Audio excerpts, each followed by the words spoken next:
उपदेश का असर।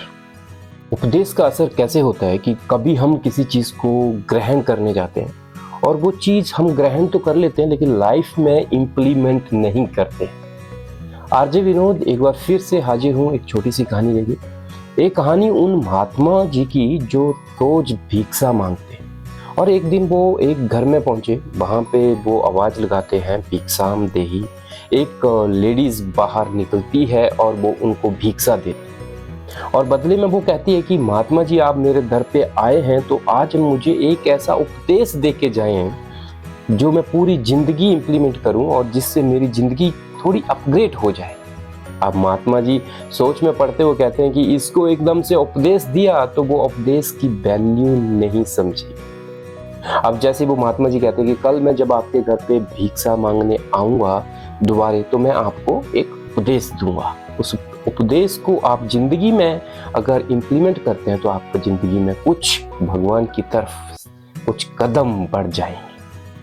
अगले दिन वैसे ही होता है। महात्मा जी उनके घर पे पहुंचते हैं, फिर से आवाज लगाते हैं भिक्षाम देही और जैसे वो स्त्री बाहर निकलती है उस दिन उस स्त्री ने खीर बनाई होती है, उसमें काजू बादाम पिस्ता सब डाले होते हैं और वो सोचती है कि भगवान महात्मा जी आए हैं तो चलो आज मैं उनको एक खीर का कटोरा खाने के लिए ऑफर करूं। जैसे वो खीर के कटोरे के साथ बाहर आते हैं तो वो देखती है कि उनके हाथ में करमंडल है और वो कहते हैं कि महात्मा जी मैं आपके लिए खीर लेके आई हूँ, आप ये खीर खा के मुझे उपदेश दें और ये खीर को एक्सेप्ट करें। अब महात्मा जी उस करमंडल जो उनके हाथ में होता है उनको वो आगे करते हैं कि इस खीर को आप इस करमंडल में डाल दीजिए। अब लेडी जैसे ही वो उस खीर को उस करमंडल में डालने लगते हैं तो वो देखती है कि उसकी नज़र करमंडल के अंदर जाती है, देखती है कि वो वहाँ पे मिट्टी और डस्ट रहती है। तो जैसे ही वो डालने लगते हैं उसके हाथ रुक से जाते हैं क्योंकि वो खीर खराब हो सकती है क्योंकि उसके अंदर बहुत डस्ट रहती है। अब वो महात्मा जी को बोलती है कि महात्मा जी ये खीर बहुत अच्छी है, खाने के लायक है, अगर मैं करमंडल में डालूंगी तो जो है वो खीर जो है वो खराब हो जाएगी, ये खाने की योग्य नहीं रहेगी।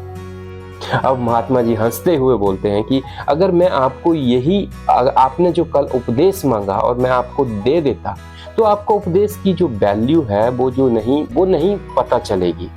उससे क्या रहेगा कि आपको जब भी आप उस उपदेश को ले तो लेंगे लेकिन जिंदगी में इम्प्लीमेंट नहीं करेंगे तो उस उपदेश का कोई मीनिंग नहीं रह जाएगा। इसलिए आपके मन में जो भी बुरे विचार, गंदे कचरा या कुछ ऐसा किसी के प्रति ईर्ष्या या भेदभाव की भावना भरी पड़ी है, पहले आपको आपके मन को साफ करना पड़ेगा। तब जाके अगर मैं कोई उपदेश दूंगा मन को शांत और ठहराव लाना पड़ेगा। अगर मैं कोई उपदेश दूंगा तब जाके उसका असर होगा।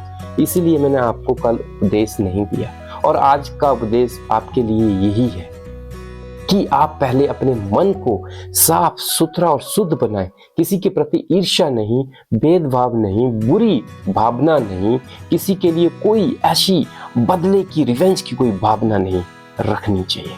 दोस्तों छोटी सी कहानी है लेकिन हमें ये सिखाती है कि हमें कुछ भी बहुत सारी कहानियां हम सुनते हैं, बहुत सारे उपदेश हम सुनते हैं लेकिन हम सुन के छोड़ देते हैं। जब तक हम उनको जिंदगी में इंप्लीमेंट नहीं करेंगे हम सक्सेस और उनको ग्रहण करने के लायक नहीं रहते।